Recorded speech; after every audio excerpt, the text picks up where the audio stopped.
So one of my fans tweeted an article at me titled 15 cards so powerful that they should have been banned. So I thought it'd be a fun idea to go through this with you guys so we can see one by one just how powerful these cards really are. Let's have some fun.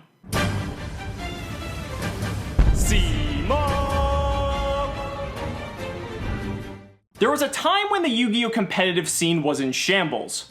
Was in shambles? As in past tense? Due to the fact that a handful of cards were totally dominating the metagame with their sheer power. These cards include the two Envoys, Blackluster Soldier and Chaos Emperor Dragon, which both had an unparalleled ability to sweep the field of enemy monsters, while Harpy's Feather Duster could remove all of the opponent's spells and trap cards with a single move. I will give them that BLS and Chaos Emperor Dragon were probably two of the most just format warping cards ever. When Invasion of Chaos was released, these cards just had no equal. They were completely ahead of their time, and realistically, Chaos Emperor Dragon's why they invented the ban list in the first place. The real terror of the Yu-Gi-Oh! Competitive scene was Yata-Garasu, which was the key player in the Yata Lock strategy, which dominated every other kind of deck that was available at the time. My first locals involved me getting my ass swiftly handed to me by Yata Lock, and yet, 10-15 years later, I'm still in this abusive relationship with the Yu-Gi-Oh! Trading card game.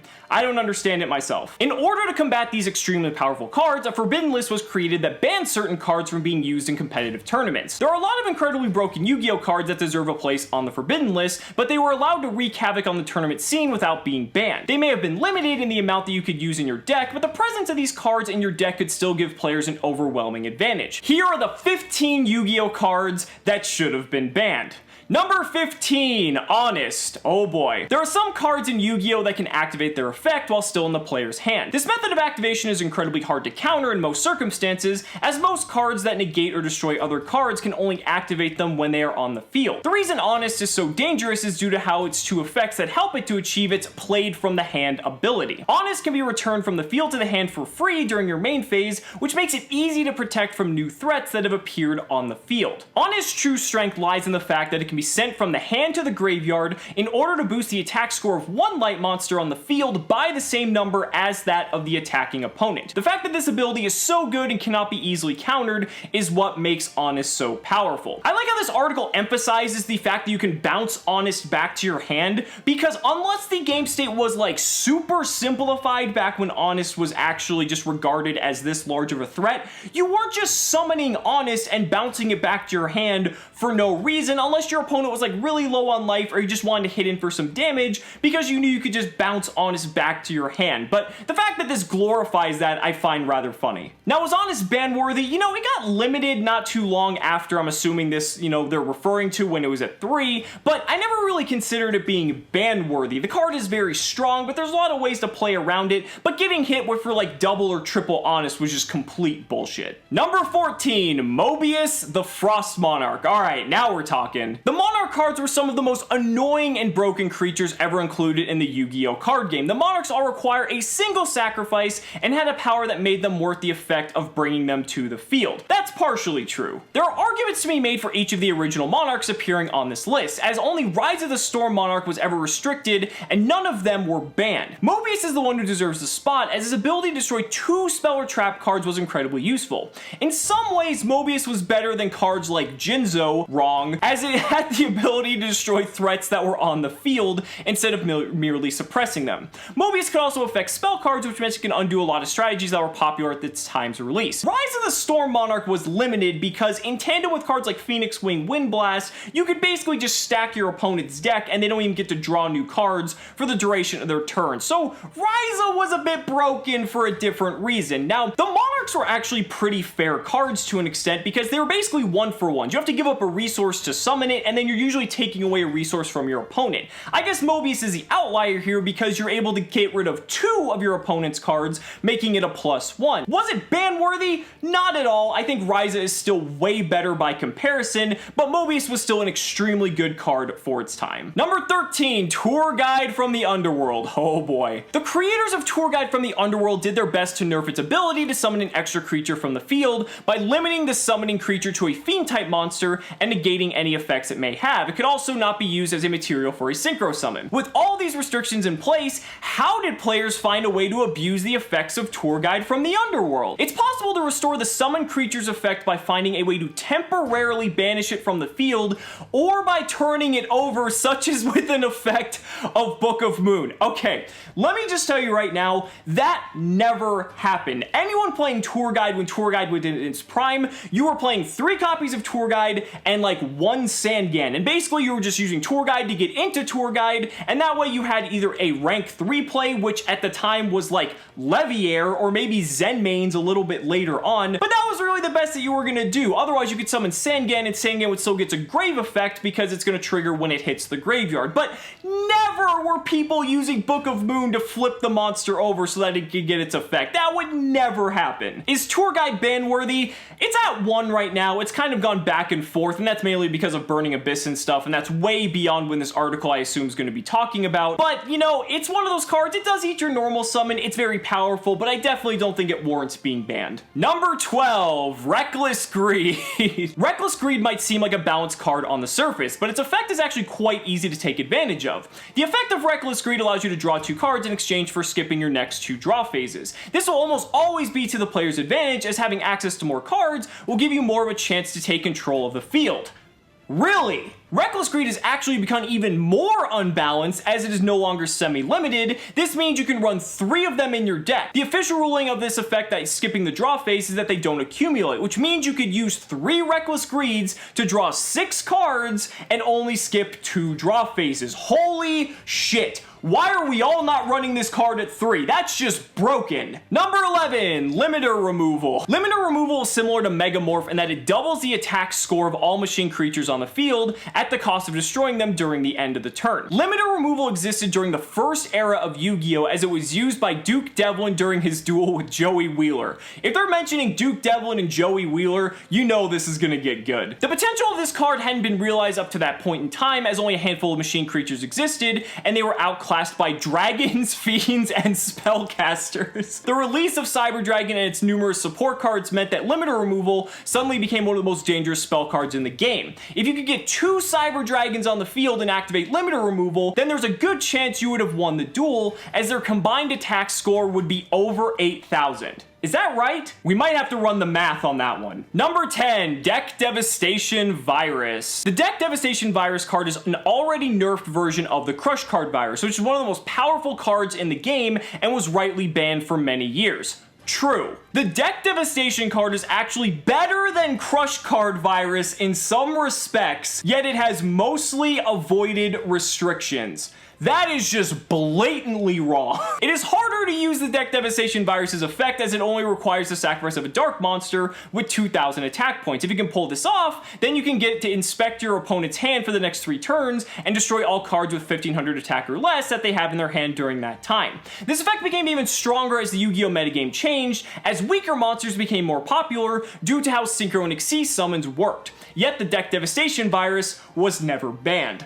Yeah, because it was never that fucking good. Number 9, Skill Drain. Skill Drain is one of a handful of cards that prevents an entire type of card from working while it's on the field. When Skill Drain is activated, it will negate the abilities of all effect monsters that are on the field. It requires a cost of 1,000 life points to activate, but will remain on the field until it's destroyed. There are a lot of deck types that rely heavily on effect monsters, which means that Skill Drain would be able to shut them down for a relatively small cost. I never knew that Yu-Gi-Oh! Used a lot of effect monsters. That's brand new news to me. Skill Drain can also be used for repressing the negative abilities of certain effect monsters like Dark Elf, Goblin Attack Force, and Panther Warrior, so that they can attack freely without having to pay a cost or have their positions automatically change. As completely outdated as this is, Skill Drain Beatdown back in the day actually used to be a thing, and so there's actually some validity to what he said. I think Skill Drain's one of the cards that some people actually want banned. It's been at 1 for a very long time, and it's kind of one of those cards that kind of can just really shut down and really just auto-win a lot of different games, so a lot of people have just called out for it to get hit. I don't know, I mean, there's an argument to make either way, but I think out of everything we've seen on the list so far, Skill Drain's probably the closest of any card that should be banned.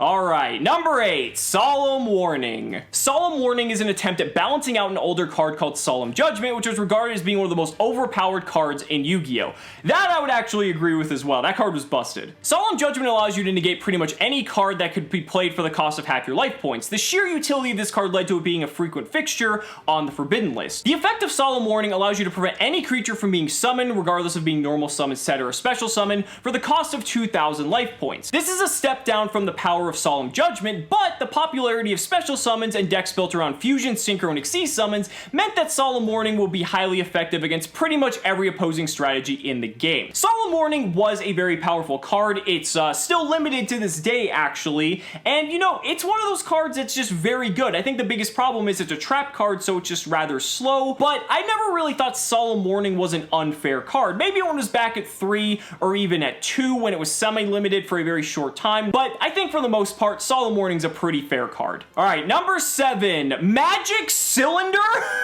Oh god. The power of a Yu-Gi-Oh card is often defined by the competitive scene and how many cards it costs to equal its effect. Pot of Greed is the chief example of an overpowered card, as it gives you 2 free cards in exchange for 1, which means there is no reason not to use one in your deck. This was the case for years until Pot of Greed was banned. Magic Cylinder has a similar kind of effect as Pot of Greed. Magic Cylinder has a similar type of effect as Pot of Greed. Magic Cylinder can negate an enemy attack and send the damage right back at the opponent. This meant that if it was very possible to defeat your opponent with a single trap card in the right situation. Even if they held the advantage on the field, this was why Magic Cylinder was limited for so long, but it deserved to be outlawed. Now, to be fair, this card was limited way back in the day, but I don't think it's a fair comparison to say that Magic Cylinder is Pot of Greed. I know we're in 2018, but I think that's definitely a stretch. Number 6, Gold Sarcophagus. The vast majority of competitive card gamers will use the minimum amount of cards required in their deck. This is due to the fact that some of the best cards in each game are the most expensive, so the player wants to give themselves as much of a chance as possible to draw the cards that they need. I like how they correlated the expense of the game to wanting to play the lowest amount of cards possible for consistency. It's like money equals consistency. I just thought that was a weird way to kind of describe it. Gold Sarcophagus offers players a chance to draw any card from their deck so long as they're okay with waiting 2 turns until they get it. This makes Gold Sarcophagus one of the best additions to any Exodia deck. One of the best additions to any Exodia deck. Gold Sarcophagus's effect can also be bypassed by certain cards such as DD Scout Plane in order to bring creatures onto the field without having to wait for the 2 turns. The fact that this article just said to use a fucking prize card to search and special summon out a DD fucking Scout Plane is just almost laughable. To be fair though, back in the day, Gold Sark was a pretty good card because games actually lasted more than 2 turns. The card was never worthy of being banned, but it was a very, very strong card for its time. Number 5, Soul Charge. There used to be a lot of Yu-Gi-Oh cards that could summon creatures from the graveyard for free. These cards were slowly phased out over time due to how overpowered they were. Cards like Monster Reborn, Premature Burial allowed you to perform a free summon from the graveyard, which could be combined with cards like Foolish Burial to bring out any card to the field. That's still true as of today. Soul Charge was a return to the glory days of summoning creatures from the graveyard. To use Soul Charge, you can pay 1,000 life points per creature to summon different slain monsters to the field. You couldn't conduct a battle phase during the same turn to use Soul Charge with such a small price to pay for filling up with creatures. It's possible to quickly turn the tide of battle in your favor with the use of a single card, and it doesn't require much strategy to pull off. Wow, even the article just said skill drain doesn't require skill to use. I think Soul Charge probably is definitely the card on this list so far that is definitely worthy of being banned, because most instances when someone uses Soul Charge, they're probably going to win the game. There's very few instances where that's not the case. When the card was at 3, it was absolutely absurd, and now it's only at 1, but the card is still busted in a lot of different decks. Number 4, Foolish Burial. I think that was intentional. Joey's usage of Foolish Burial in the Yu-Gi-Oh anime and manga shows just how amazing it is due to its combo potential. All you have to do is use Foolish Burial and a card card that could return a creature from the graveyard to the field in order to summon any monster from your deck.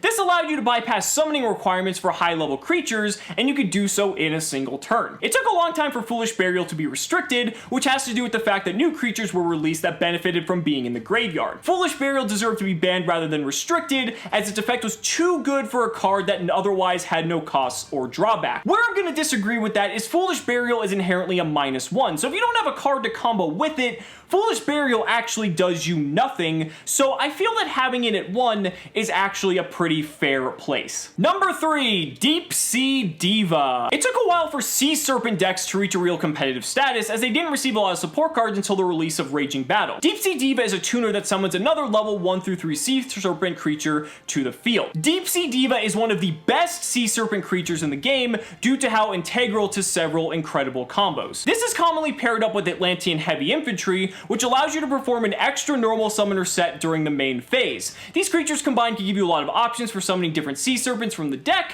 which you can use to quickly perform some high-level Synchro and Xyz summons, such as being able to bring a Mermail Abyss Megalo to the field. Diva's one of those cards that was very scary for its time, and I don't know again if it's ban-worthy. I kind of would put it in the same category as something like Tour Guide, but still an incredibly powerful nonetheless, and even still to this day, if your opponent drops a Deep Sea Diva and you don't have a hand trap, you're pretty fucked. Number 2, Megamorph. Wow, this is going back. Megamorph was a key player in one of the most devastating combos in the Yu-Gi-Oh! Competitive scene. This was due to Cyberstein, which had the ability to summon a fusion monster to the field for the cost of 5,000 life points. This meant that you could summon a creature with over 4,000 attack to the field. You could then equip it with Megamorph, which doubled the attack score, giving it over 8,000 attack points, and if you had a clear shot against your opponent, then you would have won the duel. Cyberstein has been on and off the Forbidden list for over the years, but Megamorph has never been so much as restricted. This is despite the fact that Megamorph can even be used in other combos that can end the match in a single turn, such as one involving Evil Hero Infernal Gainer and Evil Hero Dark Gaia. So Megamorph's one of those cards that you have to realize that, yeah, okay, it can end the game in a single turn, but you have to realize that you'd have to draw a Cyberstein, which back in the context of when this article was being written,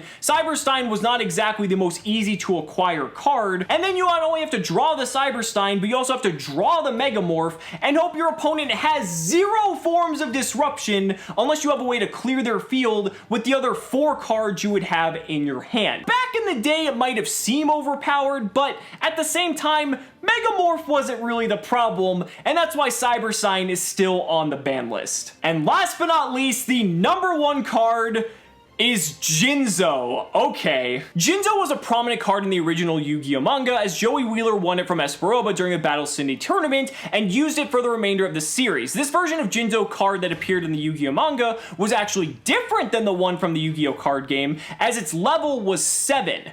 Really? I actually never knew that. This meant that it required 2 sacrifices in order to be summoned to the field. Jinzo was changed into a level 6 creature in the Yu-Gi-Oh! Anime and card game, which meant that Joey's battles needed to be rewritten. That's actually a pretty cool piece of trivia. I never knew that Jinzo was a level 7, so you know what? Props to this article for throwing some knowledge down. Jinzo deserved a spot on the Forbidden Limited list for a long time, but it managed to skate by with a limited and semi-limited status throughout most of its existence. The original version of Jinzo was far more balanced, as its powerful effect is befitting that of a creature which requires 2 sacrifices. The fact that Jinzo was changed into a level 6 monster turned it into one of the most useful cards in the game, to the point where it saw use in every kind of deck imaginable for years to come. Jinzo's effect suppresses the effects of all trap cards, which means that a portion of the opponent's cards will become useless until Jinzo is disposed of. The fact that Jinzo also had 2,400 attack points meant it was able to be a threat in battle, with only a handful of other level 6 creatures being able to exceed its strength. Never in my life did I think Jinzo was unbalanced. Yeah,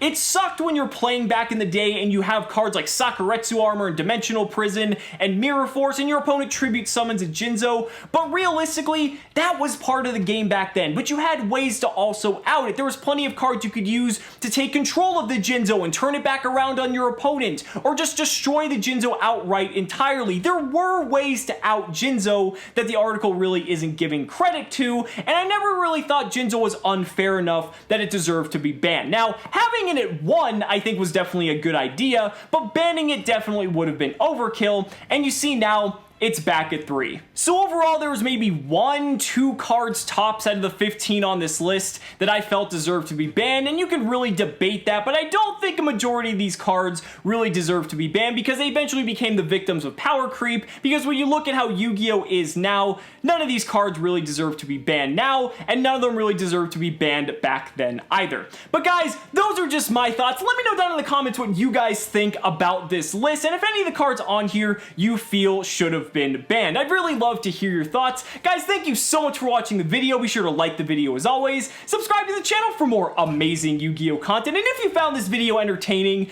consider backing me on Patreon, because just by pledging only $1 a month, you're investing in my ability to continue bringing you amazing Yu-Gi-Oh! Content. So thanks so much again, and we'll see you next time.